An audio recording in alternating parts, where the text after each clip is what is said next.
Bueno, hoy tengo un invitado que es muy especial para mí porque es alguien que conocí en el ámbito profesional de experiencia de cliente ya hace algunos añitos, ¿verdad, Diego? Así es. Y, y lo conocí y siempre me ha llamado la atención porque Diego tiene esta mezcla muy rara de manejar el tema de estrategia de Customer Experience a nivel global en una compañía global gigante, pero no solo se dedica a eso, sino que además trabaja eso con la manera de cómo hacer sales enablement, es lo que se llama, pero básicamente lo que yo entiendo es cómo lograr que la gente pueda vender más y además es account manager de algunas cuentas. O sea, a mí siempre me ha parecido súper interesante cómo diablos mezclar responsabilidades tan grandes en un solo cargo. Así que, bueno, vamos a empezar por ahí, porque además Diego tiene otros aspectos muy interesantes que Diego además es profesor y usted ya sabe que para nosotros el tema de la formación es la vocación total, así que nos centraremos mucho en eso. No se hable más, Diego, bienvenidísimo. Muchísimas gracias, Julián. Encantado de estar aquí contigo.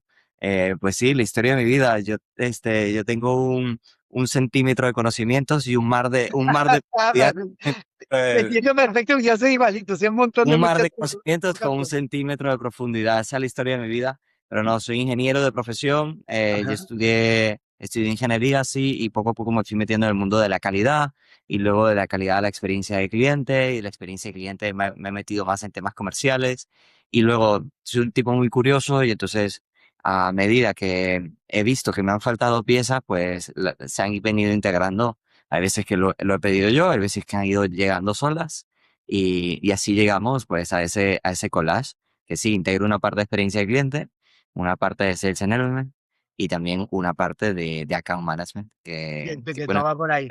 sigo ganando en los últimos 15 años de carrera. Y me gustaría que habláramos un poquito, Diego, de este tema de ventas con Customer Experience. Y te lo digo porque justo hace esta semana estuve hablando con algún cliente y potencial que estamos discutiendo una propuesta. Y nosotros hablamos en nuestra speech comercial que nosotros lo que hacemos es que le ponemos ruedas al NPS y el NPS, y el NPS es un poco lo que hemos venido hablando con muchísimas de las invitadas a este podcast. Pero este cliente en particular me decía, oye, pero muy bien el NPS, pero ¿ustedes también impactan los indicadores de ventas a través de experiencia de cliente? Y claro, mi respuesta es que sí, pero que yo hablo de NPS porque digamos que es un poco lo que más se habla en el mundo. Pero por lo que acabas de decir, me suena mucho a que tú también terminaste un poco en esta unión de experiencia de cliente para mejorar las ventas, no solamente experiencia de cliente para mejorar la experiencia. Cuéntame, ¿tú cómo ves esa unión Es que son, entre son experiencia y ventas? dos cosas que van juntos, y sobre todo en el mundo de los servicios. Cada vez el mundo está evolucionando mucho más a servicios. Tú te compras un iPad hoy y también estás comprando los servicios que tienes asociados, más que el producto. Y luego, yo en los últimos años he trabajado sobre todo en B2B, y en el mundo de Ujú. B2B, en el mundo de los servicios, es que son servicios, aunque seamos B2B y vendamos productos, también es un servicio lo que está asociado. Y siempre que hay un servicio, hay una co-creación de valor, ¿no? Ok. Porque, digamos, que aportarle valor a nuestro cliente y también que el cliente nos ayude a nosotros a adaptar nuestros servicios. Entonces, esa amalgama, ese intercambio, está muy cerca de las ventas porque un buen servicio, está generando una buena experiencia, va a generar buenas ventas. Está todo unido y yo creo que no se puede entender una cosa sin la otra. Y la parte principal, el estar cerca del cliente, el dar respuesta, eso se puede entender desde las dos perspectivas y perfectamente pueden vivir en unidad. Y en tu cargo actual, Diego, ¿la venta llegó después de ser encargado de experiencia del cliente o la experiencia del cliente llegó porque ya estabas en la venta y se necesitaba mejorar? ¿Como cuál? No, ha sido ese el camino.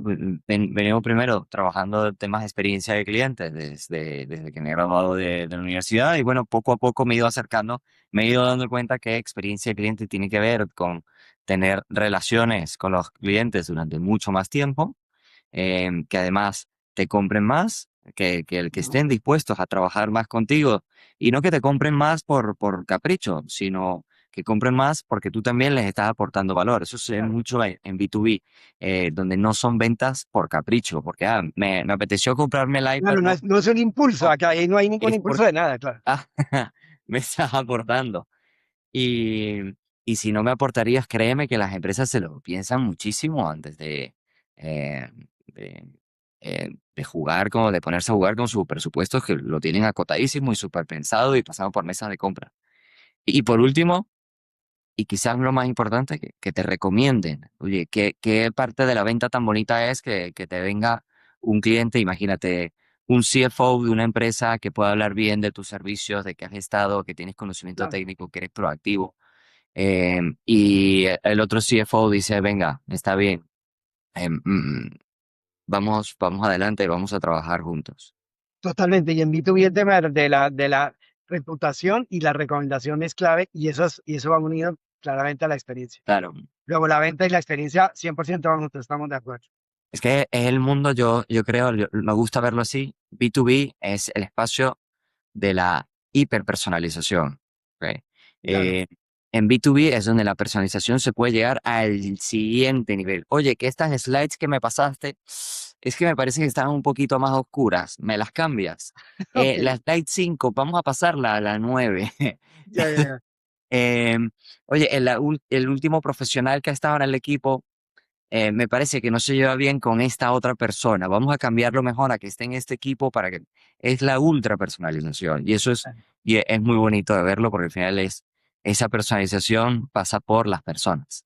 Y pasa por las personas que hay. Ahora que está tan de moda todo el human experience, Claro, totalmente. que es lo que hacemos nosotros. Y por eso me encanta lo que estás diciendo, claro. Las personas. Y bueno, eso nos lleva a otra derivada que es el entrenar a esas personas, ¿no? Que todo es lo nuestros profesionales. Ese es otro gorro que tengo, que también hago muchas Exacto. formaciones. De hecho, justo quería ir Y para es allá, otro Diego. gorro. Porque bueno, ya tenemos claro de la venta, la importancia y que la continuidad del negocio, especialmente en servicios, depende de la experiencia. Pero esa experiencia la dan los humanos y los humanos hay que entrenarlos. Y tú eres Total. trainer en The Customer Experience y además profesor. Entonces cuéntame eso porque, claro, nosotros hacemos lo mismo, así que ahí tenemos mucho en común. ¿Cómo entrenas tú para tickets? Pero primero para poner toda la audiencia en contexto, ¿qué tipo de entrenamientos das? Y luego hablamos de cómo lograr resultados. Sí, hago formaciones, tipo de formaciones que yo doy dentro de la empresa son formaciones muy dinámicas, accesibles, tipo píldoras, muy enfocadas en distintos temas, formaciones que la gente rápidamente lo pueda poner en aplicar a su día a día y cambiar esa experiencia de cliente. Ese es un tipo de formación. Otra formación que yo doy es en una universidad para estudiantes de pregrado y de posgrado, donde tienes un semestre entero para poder tratar el tema de experiencia de cliente con mucha más profundidad, ser mucho más didáctico, ampliar aplicar casos, ver cómo lo harían preparar a los alumnos, ¿no? Inspirarlos, eh, y darles feedback, ¿no? Gran parte del aprendizaje no solo viene de la parte didáctica, sino también viene de darle feedback a la gente, de tener esa Claro, oportunidad de dar feedback. Sí, todas las formaciones que trato de hacer son muy prácticas, que haya mucha parte de interacción, donde los alumnos también puedan tener feedback en ese momento. Cuando es una píldora, estamos hablando de un roleplay en donde me gusta ponerme en el rol de un cliente cañero o de un cliente que es escurridizo, me pongo en ese papel y ahí interactúo con los profesionales y y en otras clases pues son clases más dinámicas de prepararnos un caso y ponernos a presentar y desarrollarlo. vale, me encanta. Nosotros vemos creo que tú me has oído alguna vez hablar de esto, vemos la experiencia de cliente como una bicicleta, porque es mucho más compleja. Cuando la gente habla de experiencia de cliente es como Aquí la muy. tengo en mi estudio, la que tú me Ahí tiene la regalaste. que te regalé, perfecto. Bueno, pues la bicicleta para nosotros es que hay un tema estructural de las organizaciones dirigidas a la experiencia del cliente, pero creo que existe alguien como tú en una organización encargada del tema. Pero luego está también la parte de medir la voz del cliente, que sería como el velocímetro, los pedales, que son la transformación de procesos o la digitalización, y las ruedas, que son las personas. Y hablando de la formación, cuando tú enseñas un semestre completo el tema de experiencia del cliente, enseñas todas las partes de la bicicleta. ¿Cómo estructuras para que alguien en un semestre salga con el tema de experiencia del cliente claro? Wow, es que no salen con todo. O tú tienes que elegir, o vas como Diego, que tienes un océano de Es muy conocimiento grande, claro. de profundidad, o medio centímetro de profundidad, o nos centramos mucho. Depende del curso. Hay distintos cursos, cursos mucho más centrados, otros que te doy un vistazo por arriba. Pero yo creo que lo más importante a los alumnos el- es darles unas nociones y que ellos, cuando el día de mañana se enfrenten a eso en el entorno profesional, les suene, tengan algunas herramientas y sepan de dónde tirar. Y por supuesto, hay alumnos brillantes que tú le das un dedo y quieren el brazo entero porque Sí, tienen claro, mucho apetito, porque quieren saber claro, más. Y hay claro. gente que es así y eso está bien. Entonces hay que siempre preparar, hay que tener como ese balance, ¿no? Entre lo más superficial, pero más práctico. Y también, oye, lo más eh, denso y más profundo que les puede dar a ellos más recursos. Entonces hay que hacer un balance, pero por supuesto siempre prima lo práctico y sobre todo con las generaciones que tenemos ahora Ujú. que tienen la IA, bueno, eso ya es otro tema aparte. Venga, hablemos de la IA. ¿Cómo, la IA en Sí, formación? ¿Cómo haces tú hoy en día que tienes a la IA, hay alumnos que usan la IA para todo? ¿Cuál es tu gran desafío y cuál es la gran oportunidad ahí? el mayor desafío para mí es que la gente desarrolle su propio criterio y que sean críticos. Lo bueno es que lo que yo estoy viendo, al menos en mis alumnos y en las generaciones nuevas, es que pueden hacer muchísimo trabajo en muy poco tiempo Claro, y el output, la verdad que no está bastante mal, no está nada mal. Sin embargo, la diferencia que hay entre alumnos que utilizan la IA con un prompt bastante vago que les produzca algo, pues tú lo ves y más o menos pues pasa. Sin embargo, los alumnos que le dedican tiempo, que utilizan la IA, que es escala, los que es para elevarles y que de verdad tú ves que lo han usado a su favor y no como un medio simplemente para salir de paso, sino como para una palanca, eh, se ve una diferencia, pero brutal, abismal en la cantidad del trabajo. Incluso alumnos que están haciéndole challenge a sus propios trabajos. Pero bueno, tengo muchos ejemplos y me encantaría compartir uno ajá. de, del criterio, de lo importante Ay, que para veamos la importancia del crear criterio, porque es el que estoy de criterio. acuerdo. Antes de me lo cuentes, te interrumpo un segundo. Es que para mí la IA es exactamente lo que tú estás diciendo. Es algo que hace que puedas hacer un trabajo muchísimo más rápido y mejor porque te hace cuestionar un montón de cosas. Pero en el ambiente profesional lo veo muy claro. O sea, cuando yo la uso, yo lo veo que lo que hace es que me mejora la calidad.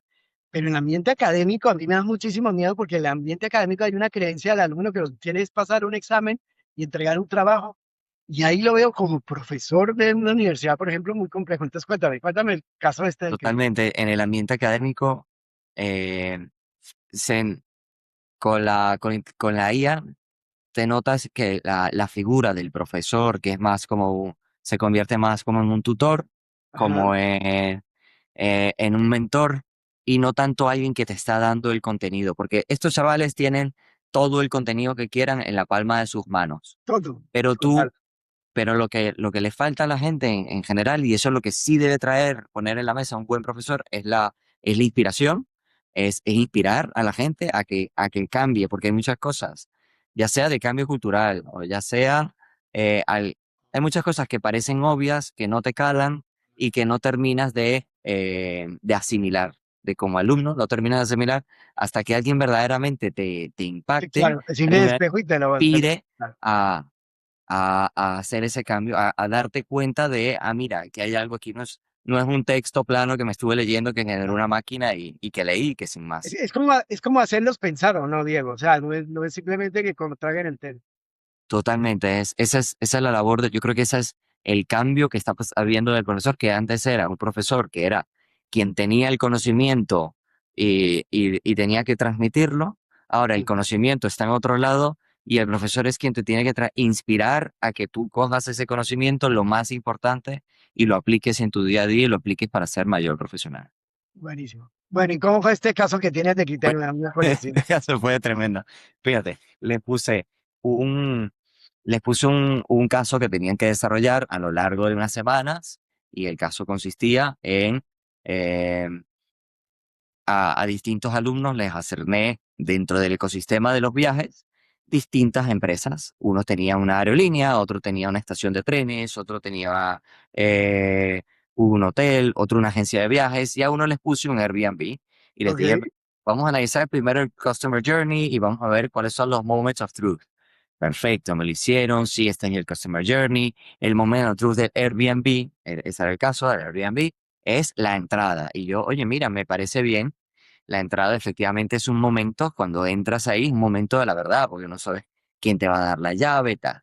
Y ellos hicieron zoom, porque yo les dije, bueno, ahora tienes que hacer zoom en esa entrada, ¿qué es lo que está pasando? Y ellos hicieron zoom y muy bien. Bueno, quiero enfocarme eh, la, en la cerradura de la puerta. Quiero hacer una cerradura inteligente. Quiero darle una capa de inteligencia a eso. Yo, bueno, suena bien, ¿ok? Y entonces diseñaron una cerradura que tenía como unos códigos y también un QR y no sé qué, y tenía el logo. Y yo le dije, bueno, eso está bien, pero no me emociona. Esto es un curso de experiencia de cliente. Yo quiero ver aquí atributos de deleite. Quiero ver que haya un Claro, wow. claro, claro, Y claro. nada, entonces está bien que yo puedo entrar, pero yo quiero más. Y entonces dice, sí, sí, cómo no, profesor, en la próxima clase lo vamos a traer. Entonces la próxima clase ya era la presentación final. Ajá. Llega la presentación final y entonces la presentación era guapísima. El research que habían hecho lo habían ordenado muy bien, el problema lo habían entendido, no sé qué, la solución, la presentación era espectacular, lo contaban con pasión, o sea, eso muy bien, muy bien, muy bien. Ajá. Pero cuando llegaron a mostrarme la cerradura tenía como una pequeña cajita de donde tú podías, cuando abrías la cerradura, se abría y salía un caramelo. Entonces, ese caramelo era el deleite, claro. Entonces, todo el trabajo estaba bien hecho. Sin embargo, lo que a mí me huele es que hubo un proceso de consultarle a la A la IA IA, ¿cómo endulzar? oye, ¿cómo le saco algún deleite aquí a la cerradura? Y entonces, y bueno, y trajeron Les dijo el ChatGPT. claro, pero entonces ahí me di cuenta que en realidad también estaba fallando yo como profesor, porque yo como profesor tengo que darles criterio para decir, oye, cuando estamos hablando de deleites, de temas emocionales, nos tenemos que ir al ámbito más personal y tenemos que entender con criterio em, que sí y que no es un deleite. Esto, en todo caso, esto no es un deleite porque, oye, un caramelo en una manera... Claro. Imagínate la logística simplemente de poner el caramelo cuando tú quieres una cerradura electrónica para no tener que ir ahí y dar la llave. Sí, claro. ¿Y entonces Este, cambiaron la cerradura electrónica por el caramelo o era adicional? no, era un adicional, era un extra, Un era el extra. dura. Entonces, pues casos así es a los que nos vamos a llegar. Buenísimo. Gente, Yo creo que ilustra no, muy bien porque lo que estás diciendo es exactamente eso, digo. Y es que lo que yo he visto con la IA es que la IA presenta las cosas de una manera tan convincente que cuando uno las lee por primera vez, dice, ah, oh, claro, está parece que buenísimo. Y si copias y pegas y lo pasas, pero luego cuando realmente te pones a leer, dices, pero espera, es que esto se contradice con esto otro y además, cuando terminas de leer en realidad lo que te arroja la esto no IA, encaja por no, ningún no lado, encaja, no encaja. no Entonces, encaja. ese tema de criterio es importantísimo, estoy completamente de acuerdo. El criterio es fundamental y ese criterio lo tienes tú, lo vas armando, esa es parte y yo creo que en un futuro será parte de nuestra propiedad intelectual, ¿no? De tener ese criterio, incluso hacerle tu challenge a la IA cuando estás interactuando. Y bueno, yo creo que lo más importante es que todos seamos conscientes de ello y que en las empresas, cuando la gente bueno, que en nuestro día a día lo incorporemos y seamos perfectamente conscientes de eso. Bueno, tú sabes que este podcast se llama ¿Qué hacemos con Dani? Por eso siempre la última pregunta es, ¿Qué ¿qué hacemos con? recomiendas con Dani? Dani Ah, es, sí, Dani sí, es es quien verdad, lo he está visto. frente al cliente, quien está dando la experiencia, puede ser un Daniel o una Daniela.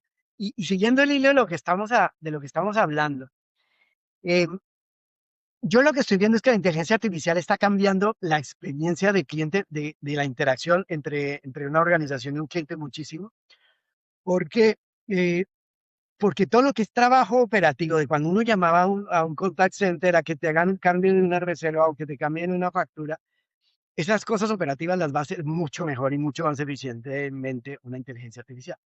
Pero eso no quita que tenemos que tener necesidad de contacto humano para que alguien pueda de contar su problema, ser realmente escuchado, generar una empatía real humana y solucionarlo. Y donde yo estoy viendo es que las empresas están adoptando cada vez más la inteligencia artificial. Cuando es directa, me lo veo muy bien, pero cuando es para ayudar al que está haciendo la interacción, eh, me parece también genial, porque permite una hiperpersonalización hasta en el B2C, porque la inteligencia artificial te va a dar los datos de con quién estás hablando y puedes llegar a tener información que te permite hiperpersonalizar. Estupendo. Pero me da un miedo terrible en lo que me acabas de decir del criterio, porque si no logramos desarrollarle criterio a esta gente y le ponemos una herramienta tan poderosa como la IA, terminamos es teniendo robots humanos pues, que hacen lo que la IA les está diciendo, solamente que lo hacen Y ellos. cometiendo errores que se los aceptamos a la IA, Pero pero lo no hacen son humanos. humanos. Eso me encanta, buenísimo. Entonces, te cierro con esta pregunta. Las personas que nos escuchan son personas que están en el mundo de la experiencia del cliente y que el gran desafío es qué hacemos con Dani, qué hacemos con las personas que están dentro de su área de influencia para lograr una mejor experiencia de cliente en sus empresas. De cara al Dani usando la IA, ¿tú qué recomendarías al mundo de la experiencia del cliente para mejorar a ese Dani o qué riesgos hay? O sea, ¿qué mensaje final das para los Danis, para los que manejan los Danis en este momento? Pues yo le daría el mensaje que le transmitan ese criterio y que la formación ahora ya no es solamente A, B, C de dar contenido, sino que es una formación mucho más práctica.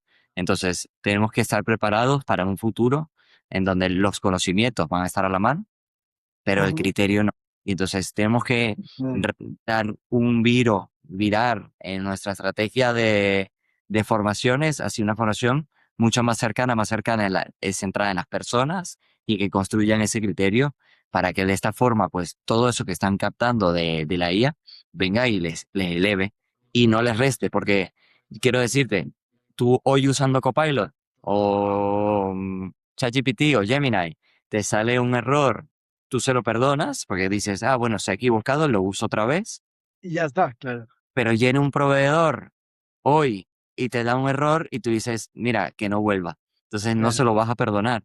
claro. Entonces tenemos que estar preparados, tenemos que estar para ser más resilientes y también para que tengamos muchísimo más criterio. Entonces, sí, nos está acelerando mucho, pero por el otro lado, tenemos que ganar en criterio y en sentido común el doble o el triple.